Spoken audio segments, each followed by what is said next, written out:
اعوذ باللہ من الشیطان الرجیم، بسم اللہ الرحمن الرحیم۔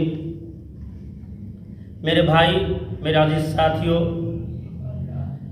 آج میں حدیث سن رہا تھا، میرے ساتھی پڑھ رہے تھے اور میں نے بھی سنا اور میں نے بھی پڑھا۔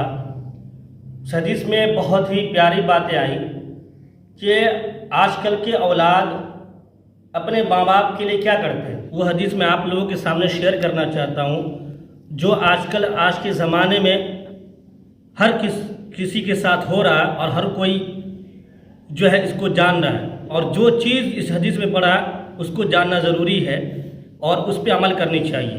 میں حدیث بتاتا ہوں آپ کو، بہت ہی قیمتی باتیں ہیں، ضرور سنیں۔ حضرت زبیر رضی اللہ عنہ ایک لڑائی میں شریک تھے۔ زبیر رضی اللہ عنہ ایک لڑائی میں شریک تھے۔ ایک دن اپنے بیٹے عبداللہ کو وصیت فرمائی کہ میرا خیال ہے کہ آج میں شہید ہو جاؤں گا، تم میرا قرضہ ادا کر دینا اور فلاں کام کرنا۔ یہ وصیت کر کے اسی دن شہید ہو گئے۔ صاحبزادے نے جب قرضہ کو جوڑا تو 22 لاکھ درہم تھے، 22 لاکھ درہم تھے، اور یہ قرضہ بھی اس طرح ہوا تھا کہ امانت دار بہت مشہور تھے، لوگ اپنی امانتیں بہت کثرت سے رکھتے تھے۔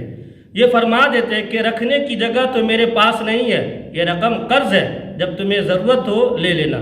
یہ کہہ کر اس کو صدقہ کر دیتے اور یہ بھی وصیت کی کہ جب کوئی مشکل پیش آئے تو میرے مولا سے کہہ دینا۔ عبداللہ کہتے کہ مولا کو نہ سمجھا۔ میں نے پوچھا کہ آپ کے مولا کون؟ فرمایا کہ اللہ تعالی۔ چنانچہ حضرت عبداللہ رضی اللہ عنہ تمام قرضہ ادا کیا۔ اس حدیث کا مطلب کیا سمجھ میں آیا آپ کو؟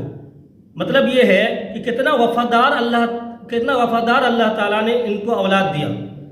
آج کل ماں باپ کو ستاتے ہیں، ماں باپ کو مارتے ہیں، ماں باپ کو پریشان کرتے ہیں، ماں باپ بٹورا ہوتے ہیں بھائیوں میں۔ میرے بھائی، جس کے پاس ماں باپ نہیں ان سے پوچھے ماں باپ کی حقیقت کیا ہوتی ہے۔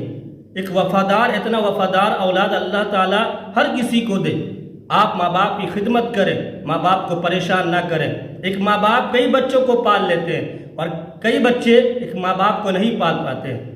میرے بھائی، ماں باپ کو ستانا سمجھیے کہ اپنے جہنم کو دعوت دینا ہے۔ اللہ تعالیٰ ناراض ہوتے ہیں۔ کبھی آپ نے سوچا وہ کتنے درد اٹھائے، کتنی پریشانیاں اٹھائے؟ ایک رات کی پریشانی ان کی آپ ساری زندگی کھٹتے رہیں گے۔ ماں باپ کی ایک رات کی پریشانی کو ادا نہیں کر سکتے۔ ماں کی ایک دودھ کے قطرے کو آپ ساری زندگی کھٹتے رہیں، ان کے حق ادا نہیں کر سکتے۔ اس کا مطلب کیا ہے کہ ماں باپ کے لیے ہمیشہ آگے رہنا چاہیے، ماں باپ کو اب تک نہیں کرنا چاہیے۔ حدیث کا مطلب یہی ہے کہ وفادار اولاد بنے۔ آپ بھی تو کبھی کسی کے ماں باپ بنیں گے۔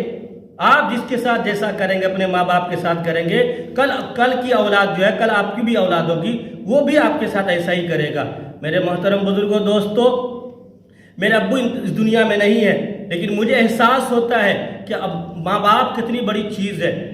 جب کوئی ابو کسی کو بولتا ہے نا تو دل میں احساس ہوتا ہے۔ حقیقت میں اپنے ماں باپ سے سب سے زیادہ محبت کریں، اور آس پڑوس میں، اپنے گھروں میں، رشتہ داروں میں جس کو دیکھے جو مدد کرنے کے لائق اس کی خوب مدد کرے۔ اللہ تعالی ہم سب کو کہنے سننے سے زیادہ عمل کرنے کی توفیق عطا فرمائے۔